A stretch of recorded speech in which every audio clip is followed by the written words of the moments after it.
So, the Houston Texans, they're really building something special, aren't they? But the path to a Super Bowl, man, that road is paved with some seriously tough decisions. Welcome to NFL Nexus. Today, we're diving deep into their 2026 offseason, looking at how GM Nick Caserio and coach DeMeco Ryans are playing this high-stakes game of organizational chess.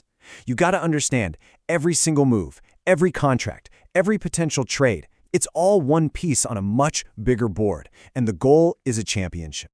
And this slide right here, it just nails the core idea of what we're talking about today. Building a Super Bowl roster, it's not like fantasy football where you just collect all the best players. No, it's a masterclass in this delicate balancing act between addition and subtraction. It's about knowing exactly when to bring in that perfect new piece, but also knowing when to look at your own roster and leverage an existing asset for future gain. It's a strategic dance, and today we're going to break down both sides of that equation for the Texans, starting with a really key addition. Okay, so the first big move we have to talk about is the signing of safety Reed Blankenship. Now, on the surface, you might look at this and think, okay, solid pickup, good player. But when you really start to dig a little deeper, you see that this move, it might just be a masterstroke for this franchise. It's one of those signings that perfectly signals the entire philosophy that Ryans and Caserio were trying to build in Houston. Look, Blankenship isn't just another guy taking up a roster spot. He's a culture setter. He brings this incredibly gritty, underdog attitude that is just perfect for the kind of bulletproof locker room DeMeco Ryans is famous for building. I mean, think about his story. This is a player who had to fight his way into the league as an undrafted free agent. He had to claw his way up from the bottom to become a certified star. That kind of journey, it builds a resilience and a leadership quality that you just can't manufacture. He is exactly the type of guy you want to inject into a locker room that already has a strong veteran presence. Now this is what's really fascinating to me. This quote from Blankenship himself, from when he was on the Exciting Mike's podcast, it tells you everything you need to know. For him, this wasn't just another business deal. He said, "I feel like I never really had that with my whole career." Just think about that for a second. Even after establishing himself as a key player for the Eagles, he still carried that feeling of having to prove himself over and over. So when Houston came calling, it was about more than just the money. It was about finally feeling truly valued, truly wanted by an organization. And that right there is a huge testament to the culture that DeMeco Ryans has built. And this is where GM Nick Caserio, this is where he really shows his genius. He locked up a top-tier safety on a 3-year, $24.75 million deal. To give you some perspective on that, that's an average of just over $8 million a year. Now you look around the league, the top safeties, guys like Antoine Winfield Jr. or Derwin James, they're making nearly double that. We're talking $17 to $19 million a year. So in a market where these contracts can get out of hand really fast, this is a brilliantly cost-controlled deal. It's the absolute definition of a savvy, high-value acquisition. Experts like Bucky Brooks have called this an overlooked coup, and honestly, they're spot on. It's a move that gives them immense value without breaking the bank.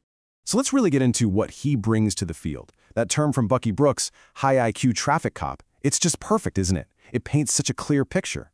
Blankenship isn't just some athlete who can run fast and hit hard. No, he's the quarterback of the secondary. His real value comes from his instincts, his awareness of what an offense is trying to do before they even snap the ball. He's got these incredible diagnostic skills. He's the guy back there directing traffic, making sure all the other pieces in the defensive backfield are in the right position to go make a play. Okay, so how does this piece fit into the puzzle of Coach Ryans' aggressive defense? Well, let's walk through it. First off, he is a total plug-and-play option. He's ready to make an impact from day one. Now, what that does is it creates this amazing ripple effect. His presence is this reliable safety net in the back. It frees up elite corners like Derek Stingley Jr. and Kamari Lassiter to do what they do best, play on an island and just lock down receivers. It allows Blankenship to roam the middle of the field as a designated playmaker hunting for turnovers. And maybe most importantly, he's won a Super Bowl. He knows what it takes, he knows the grind, and that kind of experience, well, it's absolutely invaluable for a team with championship dreams. But, like we said at the very beginning, building a true contender, it's a two-sided coin. You make a big signing like Blankenship, and that sends ripple effects all the way down the roster.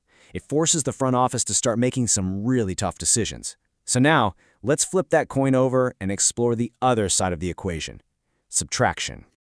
All right, so this is where you really got to put on your GM hat. After you make a big signing, the next question isn't, okay, who's next? It's, how do we optimize what we already have? to create cap space, to get more draft picks for the future, to make room for younger talent to step up, you have to be willing to trade players. And it's not personal, it's not about not liking a guy, it's just the strategic reality of building a team in the NFL salary cap era. So our sources are pointing to 3 players on the Texans roster right now who could be on the move. And listen, these aren't guys the team is desperate to get rid of. Not at all. These are players whose value to another team might be higher than their current role in Houston. And that creates a strategic opportunity for Nick Caserio to cash in some of his chips. The 3 guys really in the spotlight here are quarterback Davis Mills, wide receiver Xavier Hutchinson, and offensive tackle Blake Fisher. So what we're talking about is a really reliable backup quarterback on an expiring contract, a solid receiver who's kind of stuck in a very crowded room, and a former high draft pick on the O-line who's now facing some new competition. Each one presents a really unique case, so let's break down the logic behind each of these potential trades.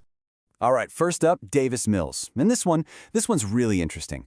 Mills is a very well-liked veteran in that locker room, and, maybe more importantly, he's a capable backup. I mean, he proved it last season, right? He stepped in and went a perfect 3-0 as a starter. That has real tangible value to a team out there that needs a quarterback. But the key factor here is his contract. He's entering the final year. So the Texans have a choice. Keep him for one more season and probably lose him for nothing in free agency, or trade him now and get something back like a 5th or a 6th round pick.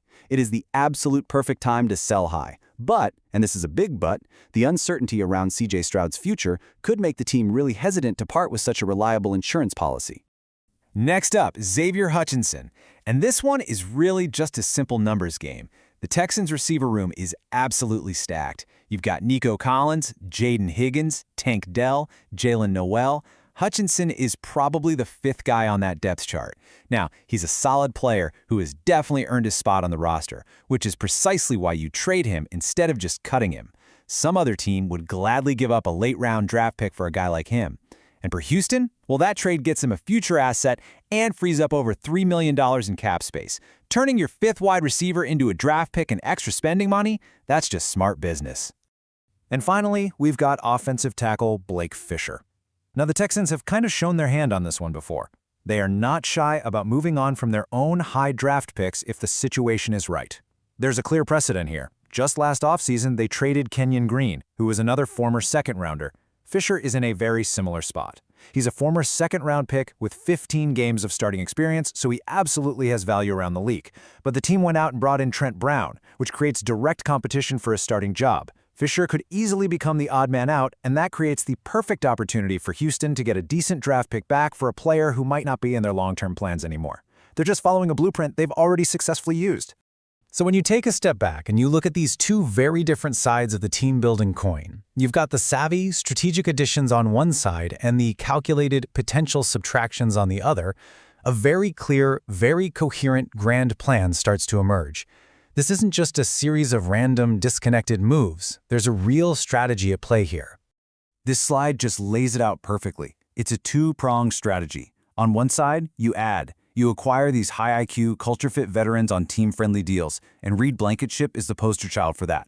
On the other side, you subtract. You churn the bottom of your roster. You actively look to trade players who are at their peak value to another team, all to get draft capital and financial flexibility for the future. And the potential trades of Mills, Hutchinson, and Fisher, they are perfect examples of that philosophy in action. It's a continuous cycle. Acquire value, develop it, and then convert that depth into future assets. So here's the big takeaway from all of this. What we're witnessing in Houston, it's something way more profound than just day-to-day roster management. Every single move, from the big-name free agent signing all the way down to the potential trade of a backup player, is a deliberate, calculated step. This is championship architecture. It's the long, patient process of laying a foundation, brick by brick, with one singular goal in mind, building a team that can not only compete, but truly dominate in the hyper-competitive AFC for years to come. And that really leads us to the ultimate question, doesn't it? The Texans are clearly building something special. The foundation is strong, the culture is elite, the strategy is sound. But is this the specific set of off-season moves that finally pushes them over the top? Is Reed Blankenship, plus the assets they might get back from these potential trades, are those the final pieces of the puzzle that elevate this team from a playoff contender to a genuine Super Bowl threat? And that's our breakdown of the Texans' off-season chess match. It's a pretty fascinating look at how a modern NFL front office has to operate, right? So what do you think? Are these the right moves to make Houston a true Super Bowl contender, or is there another piece of the puzzle they're still missing? We really want to hear from you.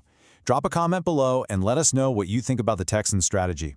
And hey, if you enjoyed this breakdown and learned something new, do us a huge favor and hit that like button. Make sure you subscribe to NFL Nexus for more deep dives. Your support really does help us create more explainers just like this one.